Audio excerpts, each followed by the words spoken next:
Welcome to waves media Telugu.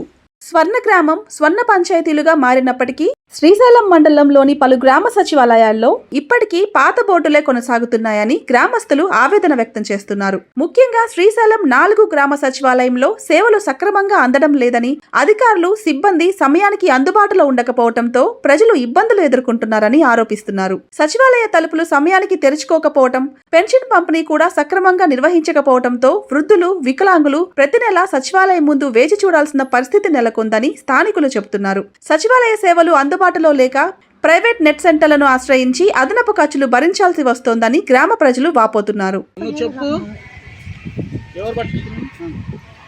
చెప్పండి స్వామి, ఏమైంది? మీకు పింఛను టైంకి అందుతుందో అందడం లేదా? అసలు ఏమంటున్నారు అధికారులు? నిర్లక్ష్యంగా ఉన్నారు స్వామి, చాలా నిర్లక్ష్యంగా ఉన్నారు.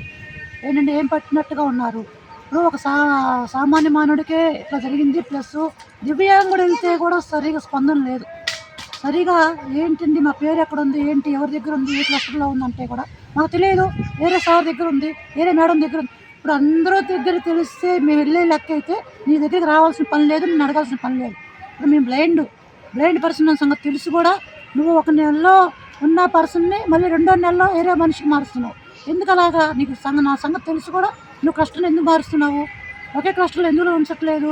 మా ప్రాబ్లం ఏంటి అసలు చెప్పాలి. నువ్వు దేని గురించి ఇట్లా ఇబ్బంది పడాల్సి వస్తున్నావు? అసలు ఇంటికి తీసుకొచ్చి ఇవ్వాలి కదా లెక్క అయితే. మేము అది కూడా దానికి కూడా మేము కాదనకుండా, సరే మేము ఆధార్ కార్డు ఇక్కడ ఉంది, రేషన్ కార్డు ఇక్కడ లేదన్న ఉద్దేశంతో సరే వేరే ఊరు కాబట్టి మేము వచ్చి కాళ్ళు లేకపోయినా కూడా మేము సచివాలయానికి వచ్చి మేము తీసుకుంటున్నాం. కనీసం మీరు ఇది కూడా యజ్ఞగ్రహణ కూడా లేకుండా మీరు స్పందించకుండా అక్కడ ఉంది ఇక్కడ ఉందంటే ఏంటది? సామాన్య మానవుడు చూసుకుంటారు, కళ్ళు ఉన్న వాళ్ళు చూసుకుంటారు. ప్లస్ ఏంటంటే మా నాయనమ్మ గారు బెడ్ రెస్ట్, ఆవిడ గురించి అడుగుతుంటే సమాధానం చెప్పరు, ఎవరు కూడా పట్టించుకోరు.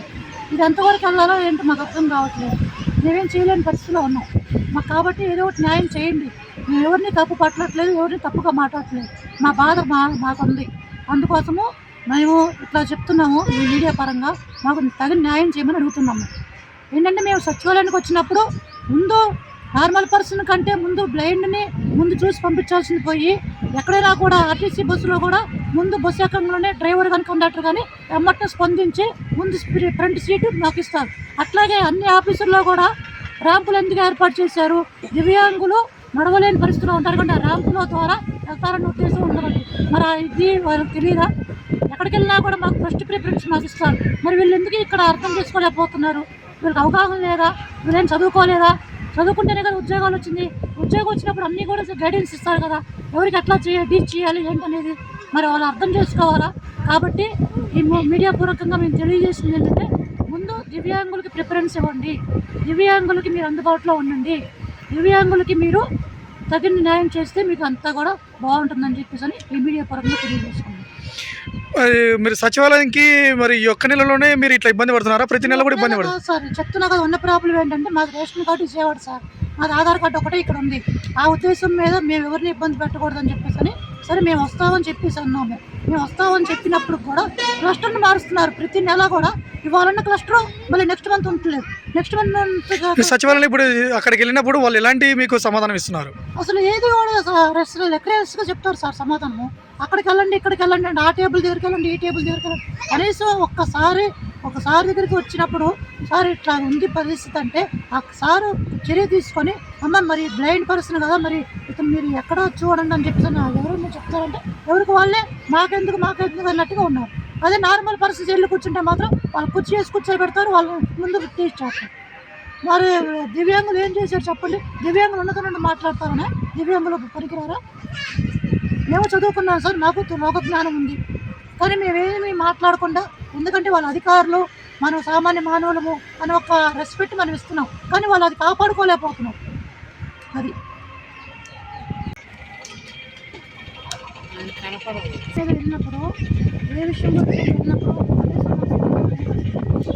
కనీసం ఇప్పుడు వాటర్ కార్డు సరే నేను అడ్రస్ చేంజ్లో ఉన్నాను, ఒక అడ్రస్ ఉంది, వేరే అడ్రస్లో ఉంటున్నాను. సరే ఇక్కడ జరిగింది ప్రాబ్లం ఏంటంటే ఎవరు కూడా మాట్లాడలేదు, మా దగ్గర లేదు, మా క్లస్టర్ కాదు, మా వాటర్ కాదు. కనీసం ఇప్పుడు విఆర్ఓ అనే అతను లేకపోతే ఎవరో ఇన్ఛార్జ్ అనే అతను ఎవరైనా చర్య తీసుకోవాలి కదా. చర్య తీసుకొని ఏంటంటే మీరు డాక్యుమెంట్స్ అడుగుతారు, దివ్యాంగులు అడగరు, అన్ని వాళ్ళని అడుగుతారు. ఏంటి అంత ఇది అంటే వాళ్ళ దగ్గర ఉంది ఏంటి, మా దగ్గర లేనిది ఏంటి అంటే మేము ఉన్నదాన్ని మాట్లాడుతామని మా దగ్గర మాట్లాడము. మేము చదువుకున్నాను, ఎంఏ పొలిటికల్ సైన్స్ అయిపోయింది నాకు, కానీ నేను అధికారుల దాకా వెళ్ళలేకూడదు. ఎందుకంటే ఇక్కడ ఉన్నప్పుడు వీళ్ళు మాట్లాడతారు, వీళ్ళు చేస్తారు, కళ్ళు కనపడకపోయినా మీరు దాన్ని